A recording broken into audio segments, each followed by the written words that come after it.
have done the other side, we're now going to draw the waterproof sheet over the bottom sheet, and then we're going to place the cloth draw sheet over the waterproof. So in doing the waterproof draw sheet, assumingly, if we even have one, then we're going to place it over the bottom sheet again so that the center fold is at the center line of the bed, and the top and the bottom edges extend from the middle of the patient's back to the area of the mid-thigh or knees.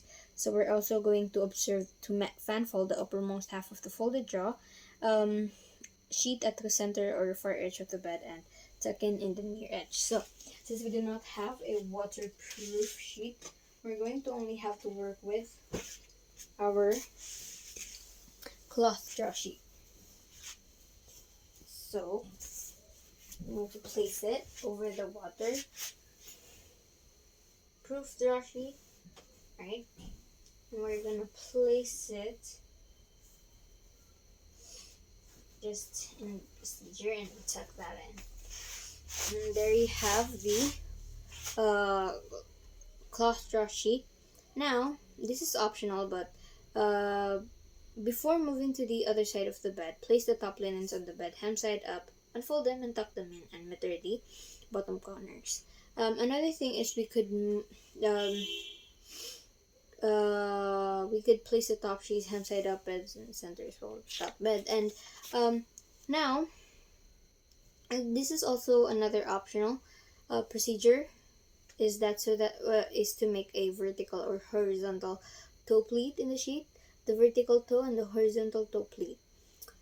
In making a vertical toe pleat, we're going to make a fold in the sheets 5 to 10 centimeter perpendicular to the foot of the bed. And as for the horizontal toe pleat, we're going to make a fold in the sheet 5 to 10 centimeter across the bed near the foot. So now we're going to follow the same procedure for the blanket and the bedspread, but place the top edges about 15 centimeters from the head of the bed to allow a cut-up of sheet to be folded over them. Okay. Now that we have tucked in and secured the top sheet, we're now going to move with the pillow. So first,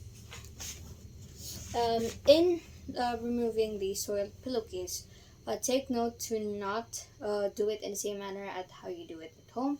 Instead, you're going to do it in a systematic manner wherein you're going to grasp the closed end of the pillowcase at the center with the one hand, and then gather the upsides of the pillowcase and place them overhand, grasping the case, then grasp the center of one short side of the pillow through the pillowcase. So let's do that. I have here my pillowcase. Place it there. Now we're going to grasp and make sure to put this in the linen bag. Alright, now we're going to make sure that you're only using hands, not with your chin. We're going to grasp that and pull it through the pillowcase.